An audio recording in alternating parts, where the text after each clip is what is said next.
बड'लेण्ड इंखं टेलिभिजनाव आसाम आयेन आफाद जथुमनि लाइभ 12 जुलाइनिफ्राय आसाम आयेन आफादनि रां बावजा जथुम्मा फैगौ आगस्ट दाननि 13 अक्ट'हालागै जथुमनो लानाय आसाम आयेन आफादनि गासै हाबाफारिखौ बड'लेण्ड इंखं टेलिभिजना लाइभ फोसावगोन।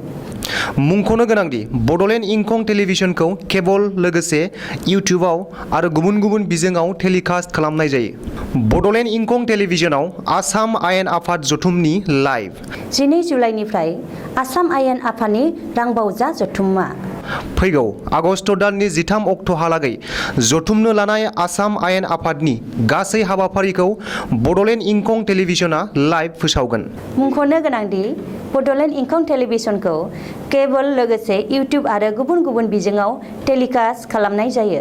खुलुमबाय, बड'लेण्ड इंखं टेलिभिजन स्टुडिअ'आव आं उपमारानि दैमारि। दिनैनि गाहाय रादाबाव दं।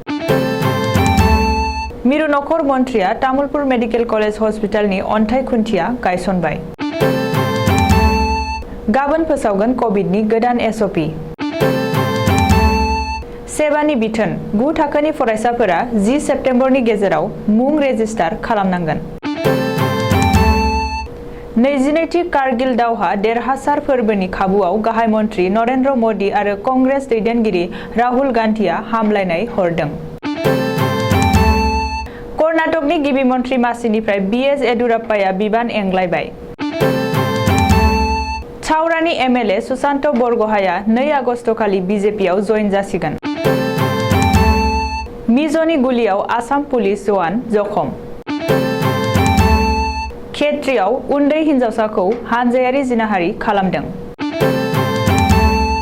बिलासिपारायाव पुलिसा सिखावै रोगानाय 1000 लिटार पेट्रलजों लोगोसे 2 सिखाव हमनो हादों। हिमाचल हा गिसिखानायजों 9 दावबायारिफोरनि जिउ खहा, 3 जखम। प्रिया मालिकआ वर्ल्ड केडेट रेसलिं चेम्पियनशिपआव सनानि मेडेल आवथायनो हादों। दानिया आबुं रादाबखौ फरायदों जों दैजि मुसाहारि आरो उपमारानि दैमारिया।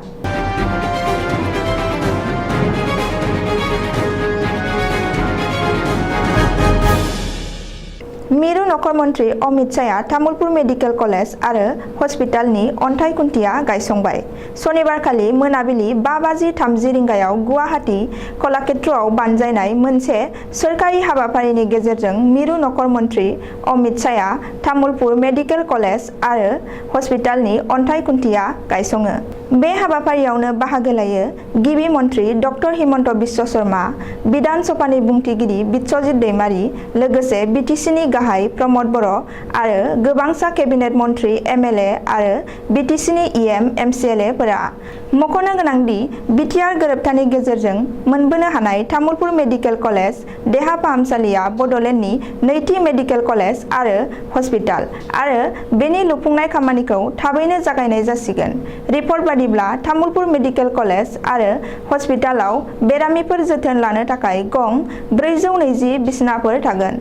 बेखौबो मख'नो नांगोनदि कलाक्षेत्रआव बानजायनाय बे मोनसे हाबाफारिनि गेजेरजोंनो नखर मन्थ्रि अमित शाहआ आसाम सोरखारनि प्रटना आसनिखौ बेखेवनानै होयो आरो कर'ना भाइरासनि गाग्लोबनायाव जिउ गोमानाय गं 100 नखरनो 1 लाख रां सोरखारि अनसुंथाइखौ राननानै होयो।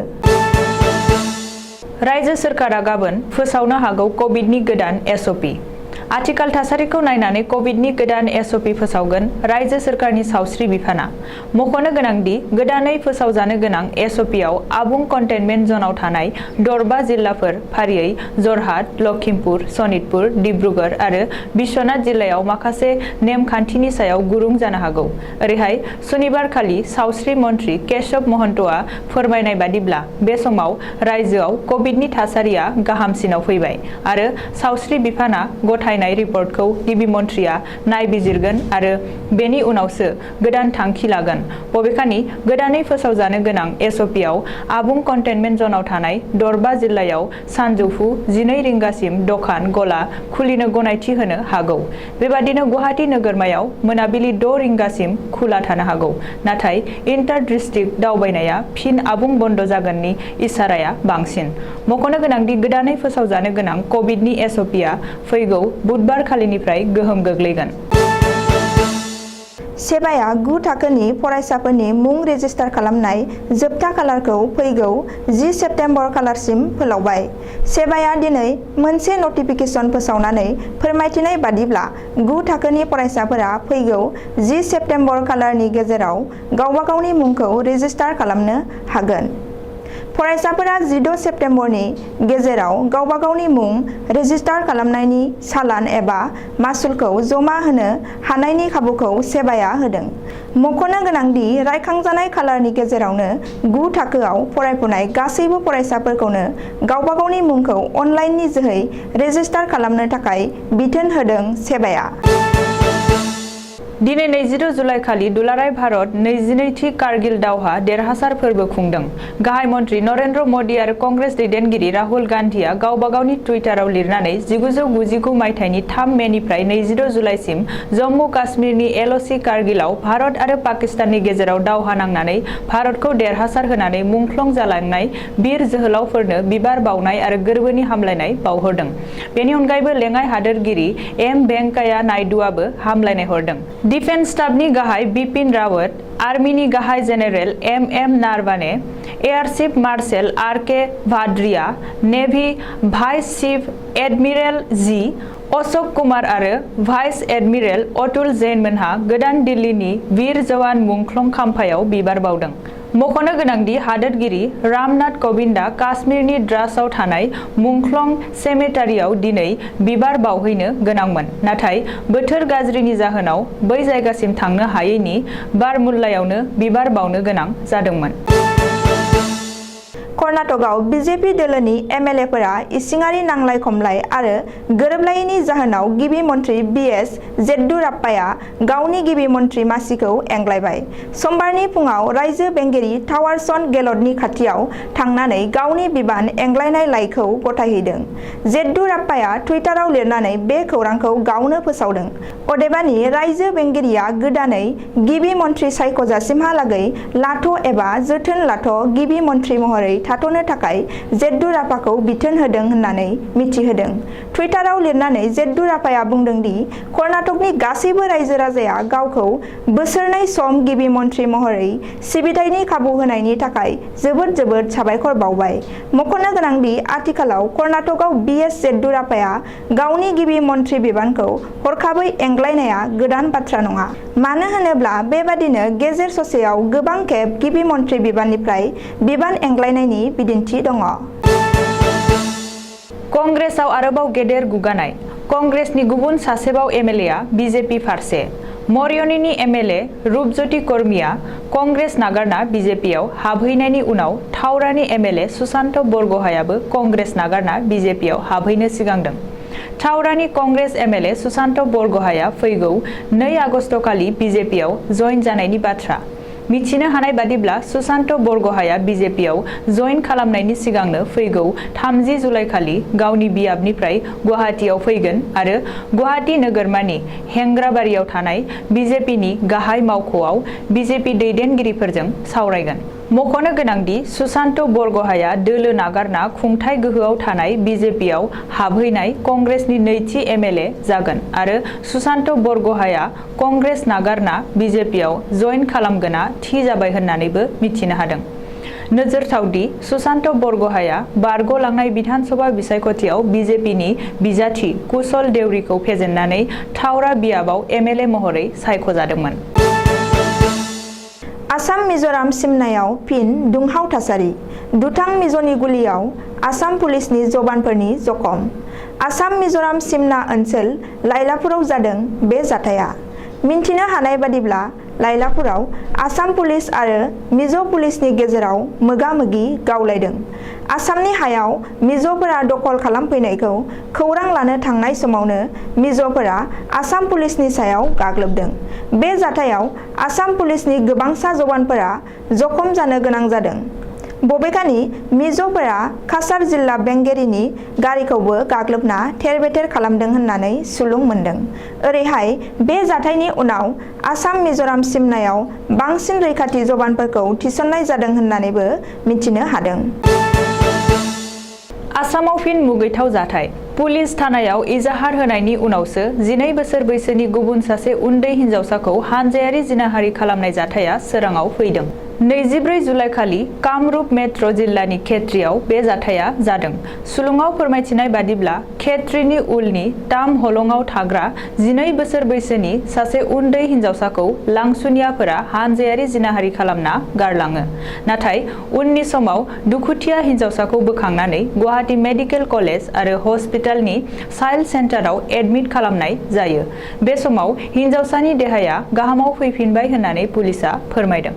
बबेखानि इजाहाराव मख'नाय बादियै बे जाथायजों लोब्बा थानाय 4 लांसुनियाफोरखौ खेत्री पुलिसा हमनो हाबाय होननानैबो पुलिसा सुलुङाव फोरमायदों।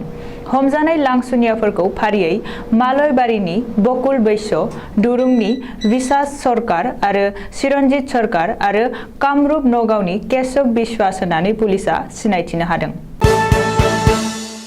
धुबुरी जिल्लानि बिलासिपारायाव रबिबारनि मोनायाव पुलिसा सिखावै रोगानाय 1000 लिटार पेट्रलजों लोगोसे सानै हमदों।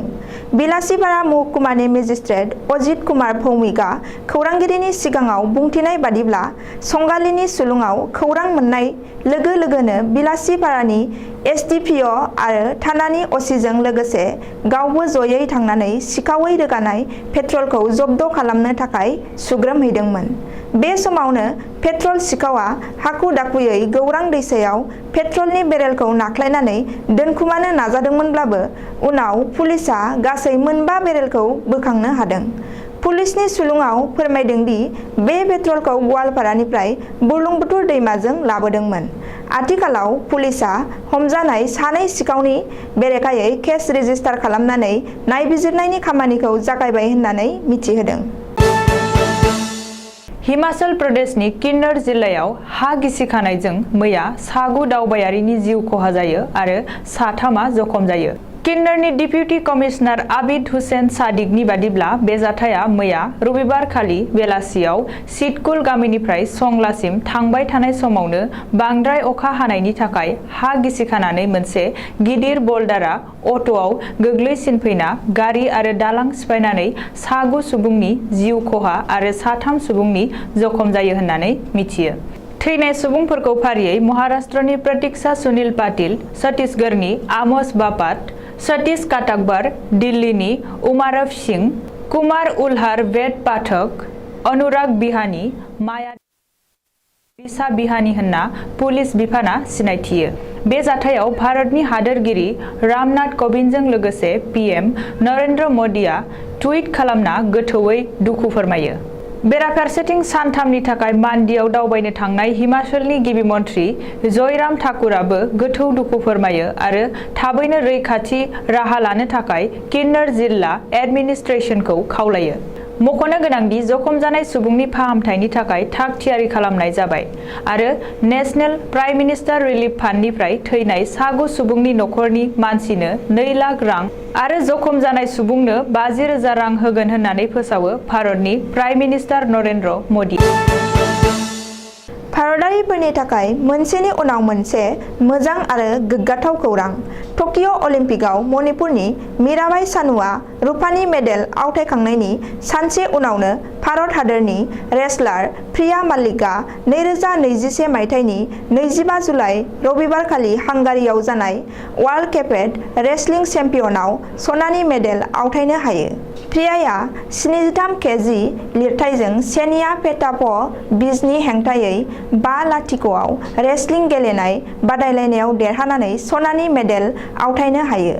मुंख'नो गोनांदि प्रिया माल्लिकआ थांनाय 2019 मायथाइयाव पुनेआव जानाय खेल' इन्डियायावबो सनानि मेडेल आवथायनो हादोंमोन आरो बे एखे बोसोरावनो दिल्लीयाव जानाय स्कुल गेम्सआवबो सनानि मेडेल आवथायनो हादोंमोन।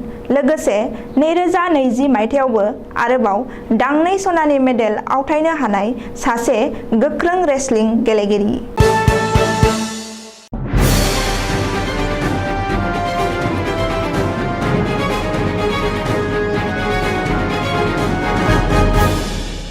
दानिया बोथोरनि खौरां। गाबोन मंगलबार खालिनि बड'लेण्डनि बोथोर। भारतनि बोथोर बिगियानख'नि सुलुं बादियै गाबोन मंगलबार 27 जुलाइ खालि बड'लेण्ड हालामनि अख्राङाव दोमैलुनायजों लोगोसे अखा हानाय आरो सान्दुंबो दुंनो हागौ। बड'लेण्डनि आवथायाव थानाय मोनब्रै जिल्लानि बोथोरनि गाबोननि सुलुंफोरा जाबाय फारियै क'क्राझार जिल्ला गाबोन क'क्राझार जिल्लायाव बोथोरा 32 डिग्री सेलसियास जागोन। फुंबिलि समाव अखा दोमैनाय आरो अखा हानाय लोगोसे सान्दुं दुंनायनि जाथावना दं। सानजौफु समाव अखा दोमैनायजों लोगोसे अखा हानाय आरो सान्दुंबो दुंनो हागौ। थिग बेबादिनो हरनि समाव अखा दोमैनायजों लोगोसे एसे बिबांनि अखा हानायनिबो जाथावना दं। चिरां जिल्ला गाबोन चिरां जिल्लायाव बोथोरा 32 डिग्री सेलसियास जागोन। फुंबिलि समाव अखा दोमैनाय एसे बिबांनि अखा हानाय आरो सान्दुं दुंनायनि जाथावना दं। सानजौफु समाव अखा दोमैनाय अखा हानाय आरो सान्दुंबो दुंनो हागौ। थिग बेबादिनो हरनि समावबो अखा दोमैनायजों लोगोसे एसे बिबांनि अखा हानो हागौ। बाक्सा जिल्ला गाबोन बाक्सा जिल्लायाव बोथोरा 32 डिग्री सेलसियास जागोन। फुंबिलि समाव अखा दोमैनाय एसे बिबांनि अखा हानाय आरो सान्दुं गोसा दुंनायनि इसारा दं।